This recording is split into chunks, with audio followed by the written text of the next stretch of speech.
পরিষ্কার। হক এবং হক্কানিয়তের প্রশ্ন যখন আসবে, উলামায়ে কেরাম সবাই টকরাওয়ে যাবেন এটা আশা করি না। তবে সবার কাছ থেকে এই জিনিসটা আশা করি যে কেউ ওই সকল জালিম শাহীদের সঙ্গে হাসাহাসি করতে পারবেন না। যদি হাসাহাসি করেন, মাখামাখি করেন, আমাদের সঙ্গে কোনো সম্পর্ক থাকবে না আপনাদের।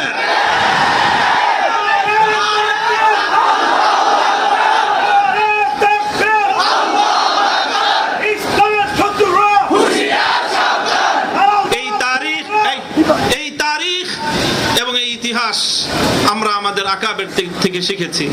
খুব হুঁশিয়ার, এতেদালের সঙ্গে কথা বলতে হবে, এতেদালের সঙ্গে প্রত্যেকটা নকল হরকত করতে হবে। আখেরি যে স্লোগান, এটা সম্পূর্ণ আমি রদ করতেছি।